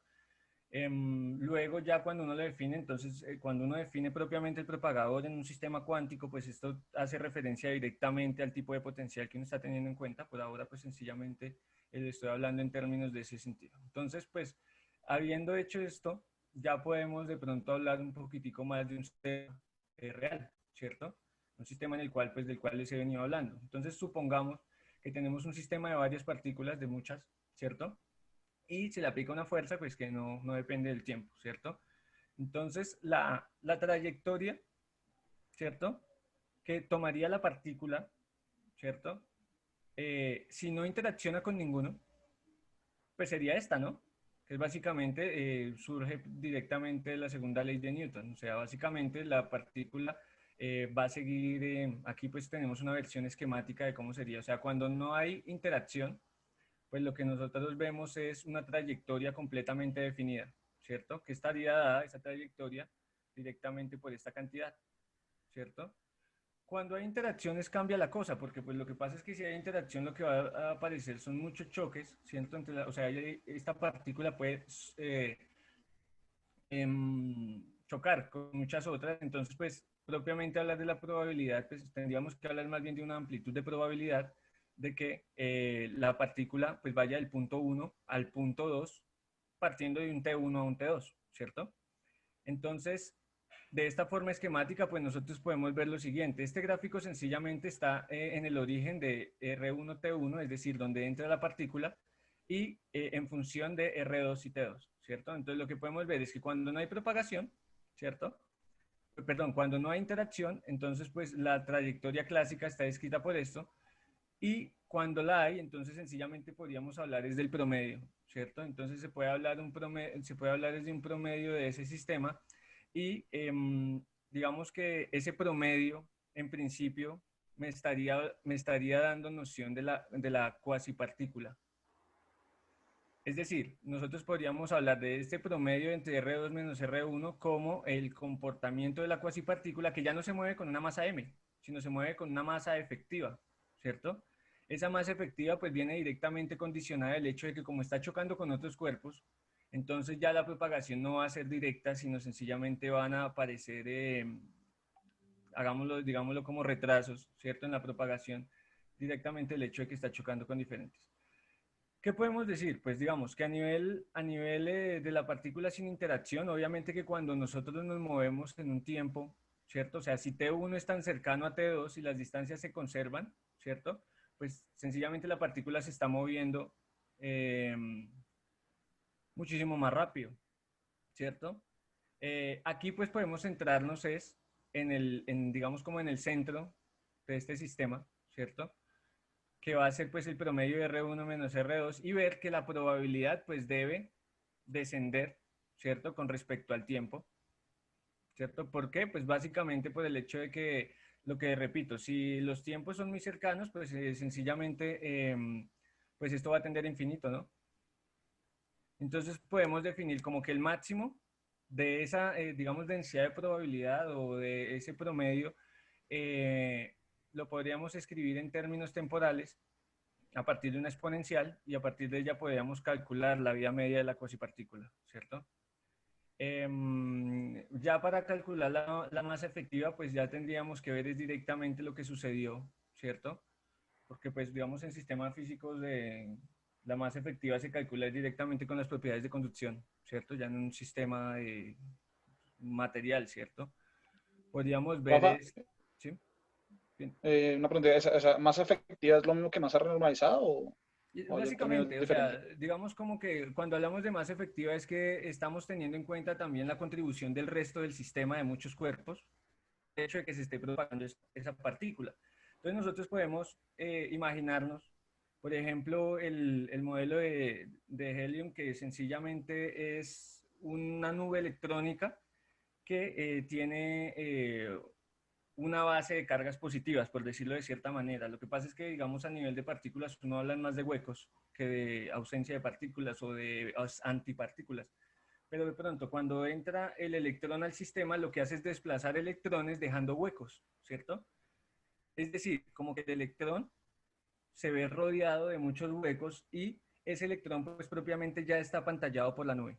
O sea, es una nube que está apantallando al electrón de partículas positivas. Entonces, esa masa efectiva hace referencia precisamente a todo ese conjunto, a todos los desplazamientos que hizo y que ahora pues constituyen lo que es la cuasipartícula. Es decir, el hecho de que la cuasipartícula entre al sistema, perdón, que la partícula entre al sistema, lo que hace es alterar el sistema de muchos cuerpos y genera en él pues el concepto pues de lo que estaba hablando del cuasicaballo y de la cuasipartícula. ¿Ok? Voy a explicar esto de una manera más... bueno, antes de esto tenemos que ver algo que es importante Eh, y que tiene que... Rafa, Bueno, sí, un detallito, porque también por cuestiones también de tiempo, ¿no? Como sí, porque ya creo que vamos como 1 hora y 10 y algo. Entonces, para que sí, el video no quede muy largo, pues sería bueno como de pronto que intentara ya ir como cerrando la cosa para que sí, pudiéramos como dejar precisamente eso voy. alguna idea, ¿sí? Pues yo tenía, no sé, un comentario ahí con lo de la cuasipartícula y pues la técnica que nos está utilizando, o sea, es que esa masa, o sea, esos diagramas que usted pone ahí como de la perturbación infinita, realmente uno como que los factoriza y terminan siendo, o sea, uno termina como calculando lo mismo en una parte de la propagación de una partícula libre, pero todos esos diagramas, digamos que uno los mete en, en esas cantidades como renormalizadas, ¿cierto? Ujú, sí, Sí, entonces como que siempre y cuando usted pueda hacer eso, o sea, siempre y cuando usted pueda tener esa renormalización o que esos diagramas se comporten bien, se puede hablar, digamos, de lo que está haciendo, que es como la asunción que usted hizo de que las probabilidades se fueran haciendo cada vez más pequeñas, y pues eso va como ligado a la idea de la cuasipartícula, como de pronto ujú, sí, sí, sí. para Nico De que hecho, preguntó dónde estaba lo de la cuasipartícula. sí, de hecho, o sea, la cuasipartícula lo podemos ver en un siguiente ejemplo. Sencillamente, pues ahorita quisiera hacer un comentario acerca del tiempo, que es bien importante, porque si bien nosotros sabemos que la interacción puede suceder, o sea, en principio nosotros no sabemos en qué tiempo están interactuando, ¿cierto? Es decir, nosotros sabemos que entre la trayectoria, o sea, entre el tiempo uno y el tiempo 2, entre el tiempo uno y el tiempo 2 va a haber una colisión, pero no sabemos en qué tiempo sea. Entonces siempre lo que se tiene que hacer es una integración, ¿cierto? Que es integración sobre todo el tiempo, sabiendo obviamente que la probabilidad cuando el tiempo es mayor, o sea, es decir, si yo estoy diciendo que T2 es mayor que T1, pues ahí la probabilidad está bien definida, pero si es al revés, pues no estaría, o sea, ahí tendríamos que ver con las funciones de Green que son causales o no, bueno, yo ya dije funciones de Green, pero bueno. Aquí lo que estamos viendo es lo siguiente, o sea, nosotros no sabemos en qué tiempo se da la colisión, entonces en principio nosotros tendríamos que integrar entre T1 y T2 y mirar en qué punto o en qué tiempo se está dando. Ahora, si es un término de segundo orden, o sea, es decir, si hay más colisiones, entonces tendríamos que mirar cuál colisión se da primero. Y ahí es donde, pues ya digamos, visto desde la representación, se tiene que llevar a un ordenamiento del sistema para poder ver precisamente esas cosas, que tienen que ver con el ordenamiento temporal de Wick, ¿cierto? Pero bueno, digamos que eso lo hacía a modo de comentarios, sencillamente pues aquí hay, o sea, cuando tenemos el problema del tiempo, pues se puede trabajar con una transformada de Fourier para volver a un sistema en el cual sencillamente estamos teniendo en cuenta los productos de de las diferentes probabilidades. Entonces, bueno, digamos, no tengo mucho que comentar acerca de esto, más como porque no se nos acaba el tiempo. Tenemos que mirar qué pasa en sistemas cuánticos, ¿cierto? Entonces, en sistemas normales, en los sistemas de probabilidad clásica, pues sencillamente yo tengo es que sumar las probabilidades de los diferentes procesos. Pero cuando estamos hablando de sistemas cuánticos, Entonces ahí sí ya entran términos de interferencia que van a ser importantes. Entonces las probabilidades se van a definir de forma diferente.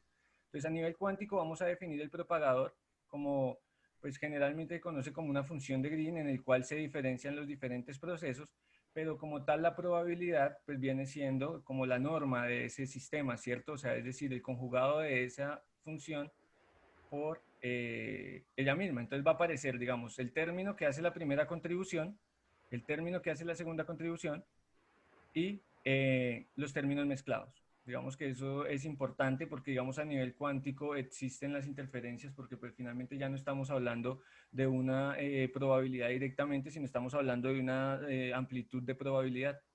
Y esos términos de interferencia pues resultan ser importantes a la hora de calcularlos. Entonces nosotros podemos definir en términos cuánticos esa probabilidad a partir de algo que se llaman las funciones de Green, le llamamos retardadas, ¿cierto? Sencillamente por el hecho de que siempre va a haber un ordenamiento temporal, o sea, es decir, retardadas es en el sentido de que la colisión siempre tiene que siempre tiene que ser pues en un tiempo posterior, pero pues también existen las avanzadas y también existen las causales. Quizás más adelante podamos mencionar eso, pero por ahora sencillamente lo estamos definiendo de esta forma. También hay que tener en cuenta que en un sistema cuántico nosotros no estamos hablando de una misma partícula, ¿cierto? O sea, ahí ya las cosas de indistinguibilidad pues son importantes, ¿cierto? Es decir, ya el diferenciar la partícula pues se vuelve complicado y además porque pues precisamente el intercambio de partículas puede que haga que no estemos siguiéndola directamente. Entonces ahí también hay que hablar de eso. Y pues aparte nosotros tendríamos que hablar no propiamente de la posición, sino sencillamente hablar de acerca de un autoestado que pues está condicionado básicamente pues un autoestado en forma de delta de Dirac, ¿cierto? Y pues esto viene principalmente del principio de incertidumbre, ¿no? Entonces pues también podríamos definirlo en términos del momentum, pero pues tenemos que tener en cuenta esas cosas. En un sistema electrónico, pues nosotros podríamos construir esa propagador, esa función de Green en un sistema cuántico de la siguiente forma. Entonces, nosotros podemos perturbar el sistema hiriendo partículas o con un campo magnético débil o con un rayo de electrones o con un gradiente térmico. Toda esa información la puede contener el hamiltoniano del sistema, ¿cierto? Un hamiltoniano que en principio pues, puede determinar independiente del tiempo y bajo la representación de Heisenberg, pues podríamos obtener un operador, ¿cierto? Un operador que va a depender directamente, bueno, aquí pues, digamos ya entramos con cosas de cómo nosotros lo definimos, o sea, podemos definirlo a partir de operadores de creación y destrucción, y pues alfa aquí podría representar un conjunto de números cuánticos, ¿cierto? Pues a partir de eso nosotros podemos definir el propagador, ¿cierto? Un T y un T'. Aquí el I pues es más por conveniencia. Entonces los promedios los podemos definir, porque pues todo lo que hemos venido hablando son promedios, los podemos definir a partir de una función de partición, ¿cierto? Que bien pues puede ser gran canónica, es decir, con un número variable de partículas. Y los diferentes operadores pues sencillamente me va a definir la función de Green de forma general, o sea, estoy hablando del sistema en que nosotros nos estemos moviendo. Por ejemplo, pues yo me muevo en sistemas electrónicos, entonces generalmente pues uno hace referencia a diferentes números cuánticos. Aquí hay una cuestión con el spin porque el principio de exclusión de Pauli ahí también tiene cosas importantes, pero en general, de esta forma, a nivel cuántico, nosotros podemos construir, ¿cierto? El propagador del sistema. Y pues el término T hace referencia precisamente a esas cuestiones temporales que son bien importantes porque tenemos que si tenemos un conjunto importante de colisiones tenemos que mirar cuáles se dan primero y cuáles no, entonces tienen que, o sea, se habla de un término de ordenamiento temporal, ¿cierto? Pero estas vienen directamente para las causales, existen las retardadas y también las avanzadas. Generalmente, para que las probabilidades se mantengan, uno utiliza aquí una función escalón, ¿no? O sea, que valga 0 para tiempos menores y que valga, o sea, que t' sea menor que t y que valga 1 para tiempos posteriores, o sea, t' mayor que t. Listo, entonces ahora sí, digamos, para cerrar un poco lo que he venido discutiendo, entonces nosotros podemos hablar del propagador de un sistema o sea, el propagador de una partícula en un sistema de muchos cuerpos. Entonces supongamos que según el modelo de Helium, ¿cierto? En el cual pues nosotros tenemos un conjunto de partículas que, digamos que están en equilibrio en el sistema, digamos en equilibrio eléctrico, me refiero en el sentido de que puede haber un background de cargas positivas que sencillamente pues mantengan en neutro el sistema. Si entra una partícula, por ejemplo, lo que puede suceder es que la partícula entre al sistema, interaccione con otra y genere un hueco, ¿cierto? Entonces aquí vemos en B, generó el hueco, aquí vemos ya las tres partículas, luego la partícula interacciona con el hueco. Rafa, qué pena. Una pregunta ahí. ¿Qué es un hueco? Un hueco, pues nosotros podemos definir los huecos como un punto en el que ya no está una partícula. Y yo, ¿por qué? Es decir, digamos, por ejemplo, si yo tengo una representación en espacio de Fock, yo tengo eso, tantos portadores de carga en este modo, en este modo, en este modo, cosas así por el estilo. Si nosotros vamos a asumir ese lenguaje de creaciones de operación y destrucción y tal, yo ¿cómo defino los huecos entonces en ese lenguaje? Pues, pues digamos que si lo definimos en ese sentido, generalmente cuando uno está destruyendo, o sea, digamos, cuando de una posición, ¿cierto? Si estamos hablando, digamos, en unos operadores de creación y destrucción con respecto a la posición, cuando yo estoy destruyendo, o sea, cuando estoy quitando un electrón de esa posición, en principio lo que yo estoy dejando es el espacio donde estaba, ¿cierto? Ujú. Entonces, podría decir que a la hora de destruir un electrón en esa posición, lo que estoy generando es un hueco, o sea, es decir, como que en sí responde a a los mismos operadores creación y destrucción, solo que tenemos que ver cuáles son los electrónicos y solo cuáles son los que contribuyen a los huecos. Es decir, por ejemplo, en esta posición, en este punto, interaccionó un electrón con otro y se corrió. Al moverse de ahí, entonces yo ya no estoy hablando de, o sea, en esa posición yo ya no defino un electrón, sino defino es una ausencia del electrón, o sea, ya no está ahí, lo que hay es un hueco. En otro tipo de sistemas lo representan como antipartículas. De hecho, pues aquí podemos ver los diagramas o los diagramas en el cual se pueden propagar libremente. Entonces vemos que, por ejemplo, para un electrón podemos definirlo con la flecha hacia arriba, es decir, generalmente tiene que ver es con el tiempo, ¿cierto? Aquí se define es como una partícula que se mueve hacia atrás en el tiempo, según estos propagadores. Pero digamos, típicamente, cuando uno habla de antipartículas, uno está hablando desde un escenario relativista, ¿no? Que precisamente surge como una Sí, exacto, consecuencia de... cambia la cosa, sí. Entonces, aquí es es una descripción formal. O sea, yo le estoy asignando números cuánticos a ese objeto porque es conveniente para las cuentas, según su merced. Sí, lo que pasa es que, por ejemplo, cuando uno trabaja con electrónica, aparecen sistemas en los cuales hay sistemas que son receptores o que son portadores de electrones, que son los que precisamente son los diodos tipo P y tipo N, ¿no? ¿Cierto? Entonces son los que pueden, los que tienen la capacidad de alojar electrones y los que tienen la capacidad de aportarlos. Entonces, digamos que en ese caso el concepto de hueco hace más referencia al hecho de que en ese punto en el cual se encontraba ya no está. Entonces, para mostrar, o sea, para saber lo que está sucediendo precisamente en ese punto donde ya no hay electrón, entonces nosotros definimos lo que es pues un hueco. Vale, Rafa, muchas gracias. Rafa, también que eso, pues ya llevamos un poquito más, entonces ya pues para que resuma la charla y nos des un panorama de lo que pasó. Ya terminé, básicamente. Sí, porque eso iba a decir de que ya digamos acá hay varias cosas que nos dan para discutir muchas más cosas, pero ya en qué tiempo Ok, estamos apenas. ok, Entonces ya. de pronto a ver, resumir la charla y Parte ya. diapositivas y termino. Por ejemplo, nosotros podemos definir varios tipos de colisiones. Este es sencillamente un diccionario en el cual pues vamos a definir que las flechas hacia arriba representan un electrón, las hacia abajo representan un hueco y este sistema pues sencillamente me representa una interacción de algún tipo.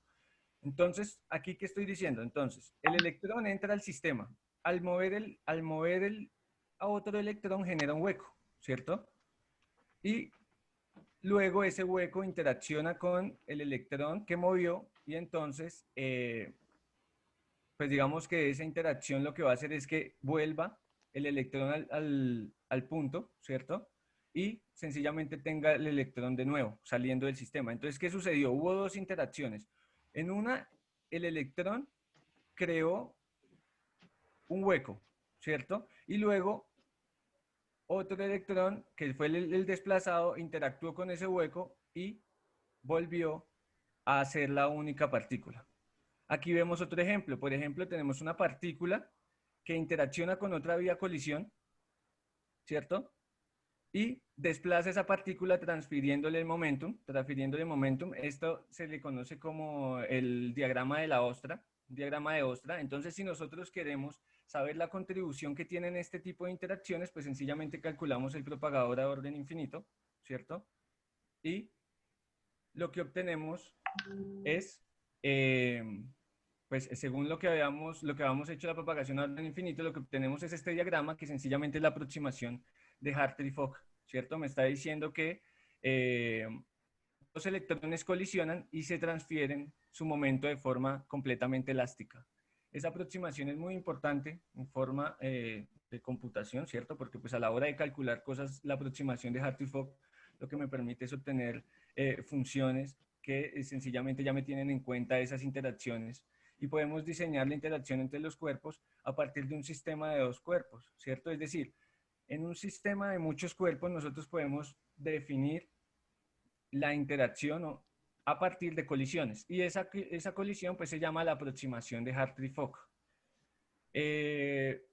Aquí, cuando crea y elimina partículas, de hecho debí poner otro diagramita, cuando está creando, por ejemplo, hablando de la cuasipartícula, es probable que este electrón me desplace otro electrón a otro lado y me genere otro hueco. Entonces, lo que nosotros estamos viendo es que a un tiempo ya no tengo una sola partícula, sino tengo dos electrones y un hueco. Si nosotros hacemos otro orden de perturbación, lo que tenemos es 3 electrones y 2 huecos.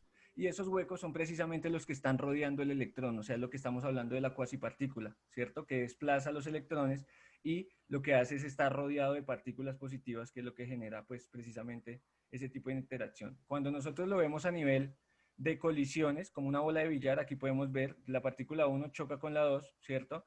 Y le transfiere todo su momentum. Lo que hacemos es la aproximación de Hartree-Fock, que pues precisamente o sea, este diagrama me distribuye los mismos espectros de energía que genera esa aproximación de Hartree-Fock. Otro tipo de sistema que se puede ver es la amplitud de vacío, que es muy importante. O sea, uno generalmente piensa que el estado fundamental no tiene interacciones, pero es muy probable que un electrón se intercambie con otro, ¿cierto? Y esto se llama el diagrama de la ostra y es muy importante cuando se hacen las sumas parciales para encontrar información acerca del estado fundamental del sistema. Yo creo que con eso, pues ya que estamos cortos de tiempo, podría terminar la charla. Creo que no tengo nada más que decirles. Sí, me hubiera gustado de pronto mostrar algo más. Para de pronto aterrizar un poco más el concepto de cuasipartícula, pero pues digamos con esta aproximación, que cuando lo vemos a un orden mucho más mayor, podemos ver que el electrón igual se está propagando, pero en un sistema en el cual hay muchas más partículas que están interactuando, pero fueron creadas por el mismo. Por eso uno cuando toma solo esta parte, uno le llama que esta es la autoenergía, ¿cierto? El término de autoenergía que tiene que ver con todo lo que sucedió en el sistema cuando la partícula interactuó con el resto de los cuerpos que están en el sistema. Quizás pues más adelante de pronto podamos, no sé si en otra oportunidad podamos discutir un poco más esto y podamos aterrizarlo un poco más a los tipos de sistemas con los que estamos acostumbrados a trabajar, pero pues por hoy era como hacer una introducción de, digamos, el concepto y de, pues, algunos ejemplos en los cuales nosotros podíamos aplicarlos. Bueno, Rafa, muchas gracias. Bueno, no sé si alguien más tenga alguna pregunta al respecto, como de la charla, de las cosas que se hablaron.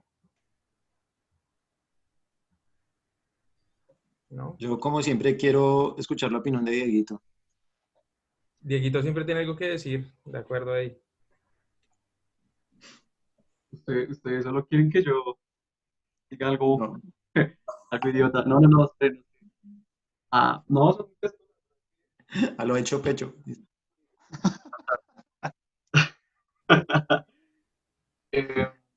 no, venga, si ustedes tienen una duda, o sea, todo eso, obviamente, y así puede empezar a hablar de No las escuché. No, Pues, no, pues a mí, no vemos nada, Dieguito. O por- Dieguito, te tenemos cortado. si quiere, escriba la pregunta al chat. ah, Sí, sí, sí, marica, sálgase del baño. ¿ya me escuchan? Más o Ahí lo escucho.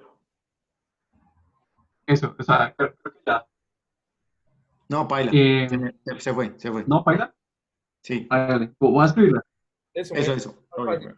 Si alguien más tiene algo que agregar, algo que decir, bienvenidos. Ese es el momento.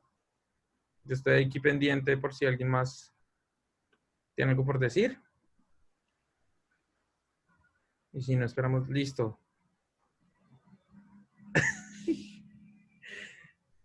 Esperemos. Yo tengo como un comentario, una pregunta ahí.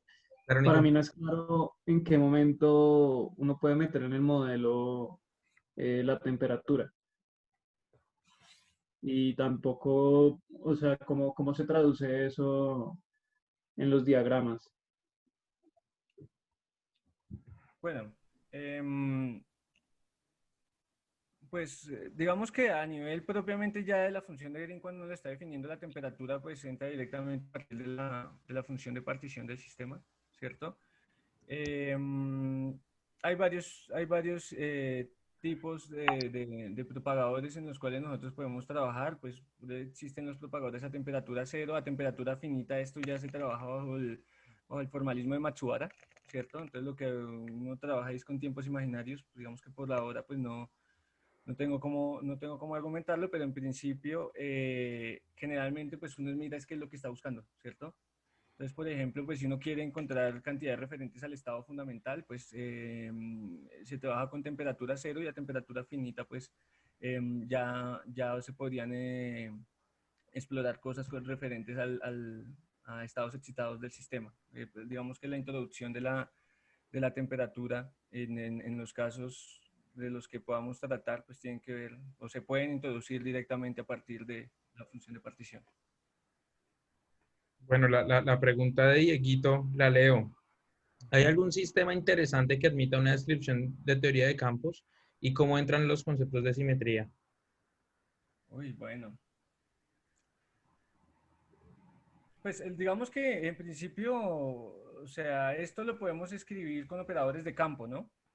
Es decir, o sea, la forma en que nosotros estemos representando el sistema, o sea, de hecho, los tipos de funciones de Green que nosotros podemos trabajar, pues también tienen que ver con la representación. Generalmente, pues, se trabajan con este tipo de sistemas, ¿cierto? Con los sistemas en los cuales, pues, hay operadores de creación y destrucción, pero, pues, también, y bueno, si son equivalentes, se pueden trabajar directamente con operadores de campo.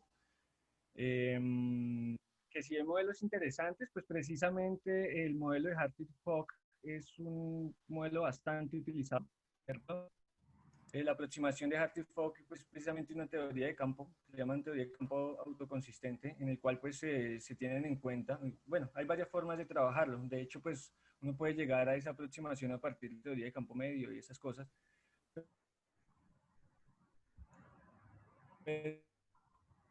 Precisamente teniendo en cuenta esas interacciones y las modela a partir de colisiones de transferencia de momento, ¿cierto?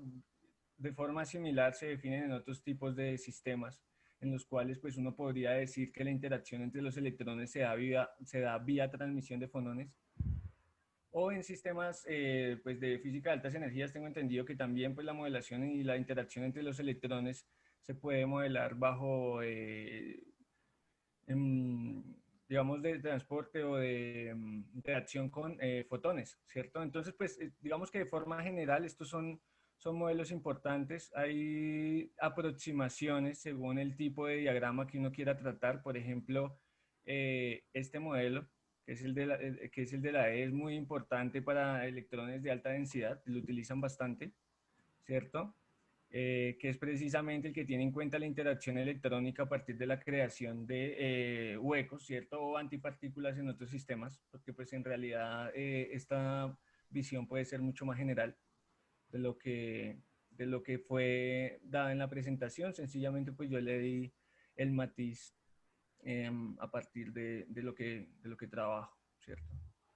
pero pues puede ser extrapolado a otros tipos de sistemas, en los cuales pues la característica fundamental es precisamente que la interacción no sea entre uno y dos cuerpos, sino entre bastantes, entre muchos. Listo. Bueno, muchísimas gracias, Rafa. Yo no sé, ¿alguien más tiene algo que decir? Bueno, entonces otra vez, de nuevo, muchas gracias a Rafa por la charla. Muy interesante. El video lo vamos a terminar ahorita, entonces, nada, muchísimas gracias.